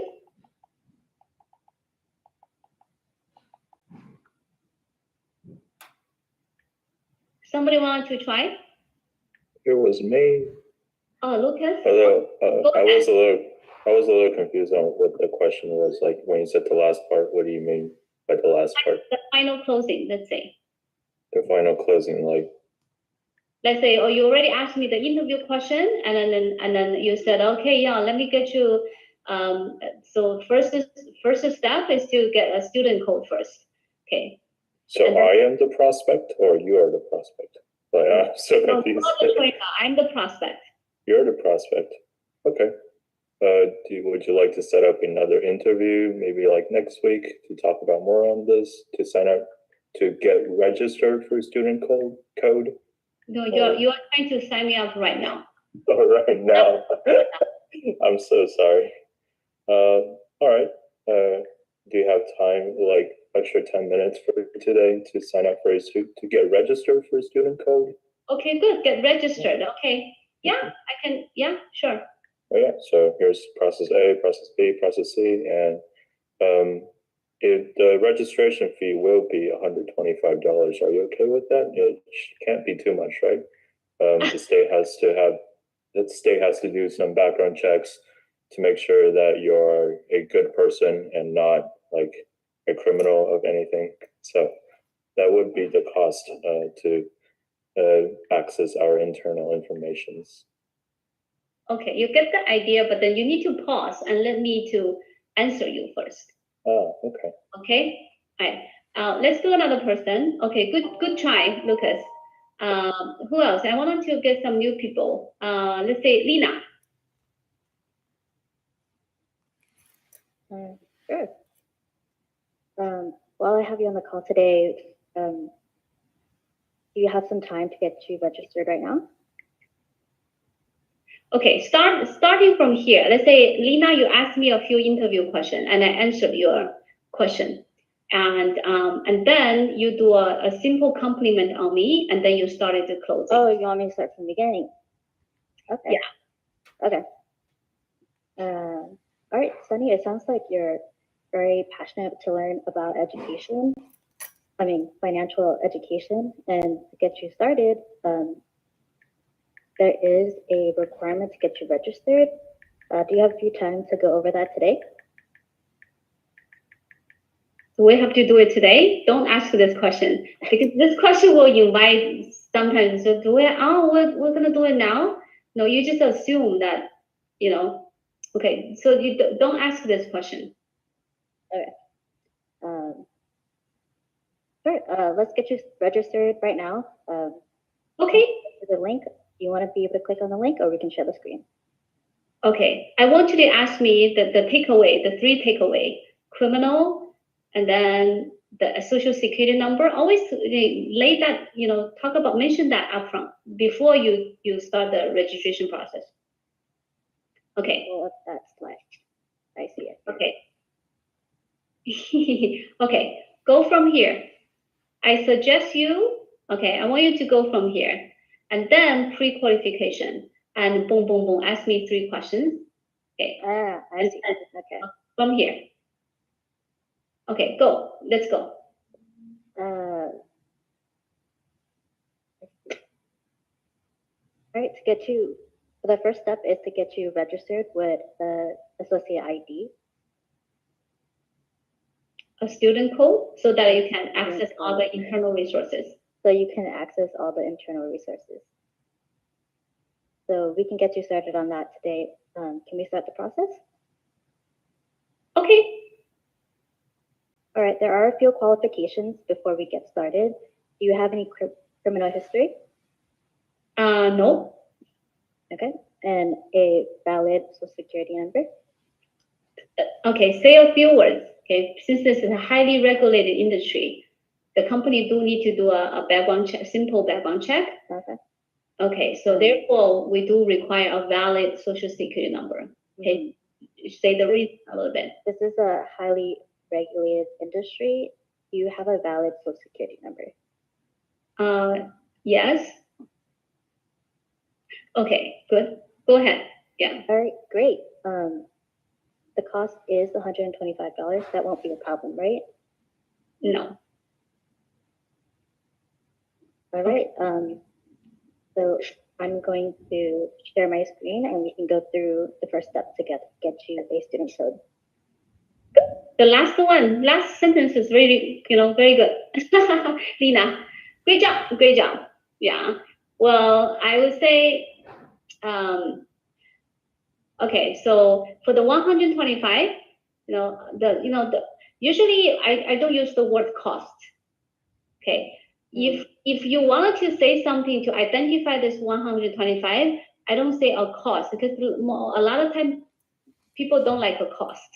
Okay, but you can say an investment. Normally, I would rather use the word investment than a cost. Okay, but normally I just simply say, there's a registration fee, 125. That's not a problem, right? Registration, you can say registration, or the a little bit of investment on the registration, 125. That's not a problem, right? No, and then people say no. Okay, great. So and then you move forward. Okay. Okay. Well, I just need to change my verbiage. Some of the verbiage. I know. Yeah, it's just it's the process. It's a process. When I started at the beginning, I did not know these words either. It just once you practice more, then you started to internalize it. This become part of you. Yeah. So. But it just needs a lot. You just practice and practice. But then, but for new people in here, by the way, I think your major job, let's say Lina, Liu Yang, like new licensed people, I think the first fundamental skills is really like learn how to connect your friends with your trainer. Okay, learn how to invite. Okay, invitation, and that's the basic fundamental skill. And once you started to have team members later on, when you went through a lot of quite some few trainings, and then later on, then you can step up to become a trainer, and then so you need to start to prepare yourself to be able to present it, right? It's not rocket science. I believe everybody through some practice, right? Repetitive practice, everybody can master this. Don't you think so? I believe it. Yeah. Okay. Liu Yang, what about you? I know you are very, very new. Do you think this is hard or this is okay? So I learned a lot. I think it's well, I'm still just started, but I do have a rookie question. I hope you don't mind me asking. Because when I share something with my friend, I talk a lot of things. I'm really talkative. I'm willing to share a lot of things, and I offer to refer my friends to like Faye, but sometimes they are just not quite responsive. I wonder what could be the potential issue in this case when I connecting with my friend. In that case, I think one way, a good way to learn.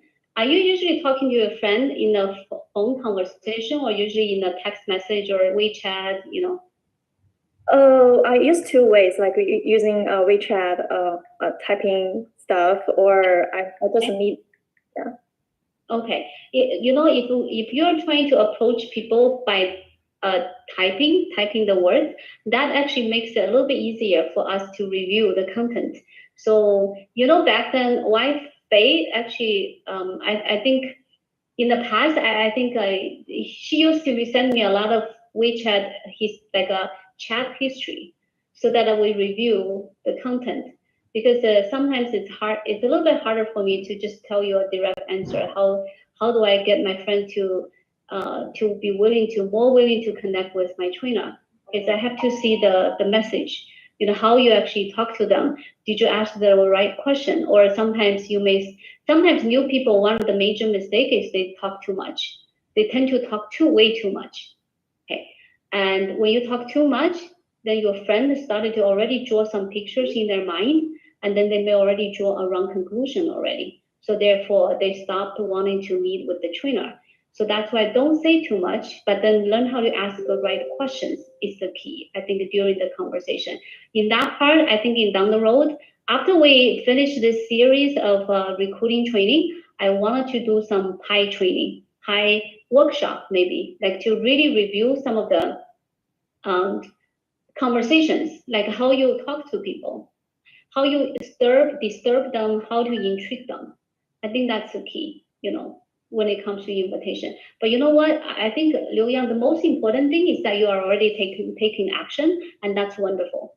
As long as everybody make mistake. When I started, I made a lot of mistakes, and it's through those mistakes that I learned, you know, what to say and what not to say, what words to use, right? Sometimes the verbiage, like Lina said, verbiage. What are the right verbiage? Is that right? Wording, right, to use. Okay. So that's why for me right now, for so many years, I'm already forming a habit. I know that what are some of the words, if I say, it kind of like become a red flag. Sometimes I hear people say those words, and then right away I get alerted. Okay, that may not be the right words to say. Okay, because it gets people to think, to maybe draw a wrong picture. Okay, in their mind. Okay, when you say words like sales, or even I'm very cautious in saying the word join. You know, we used to, you know, back then when I listened to my mentor, like Ed Mylett, even one time, his old presentation, right? He used to say, usually during the closing in the seminar, he used to say, oh, this is not a join type of thing. Okay, this is not join type of thing. So that's why I'm very, very mindful when to use the word join.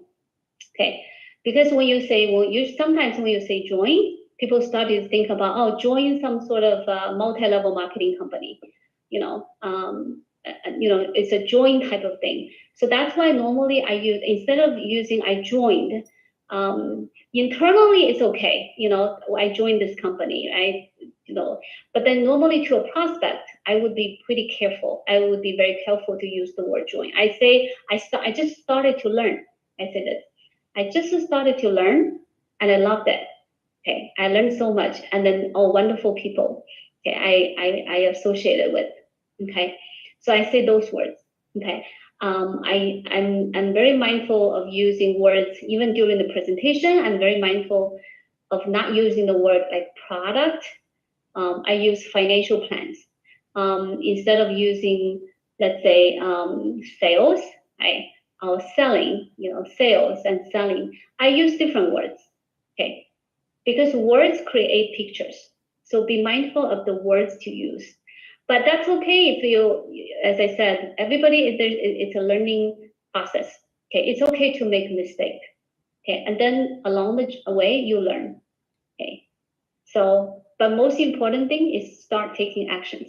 Yeah, and that's what, you know, Liu Yang, you did a great job. Yeah, Lina, I know that you had several meetings with Han, Messenger Zone, and already started to connect people. That's great.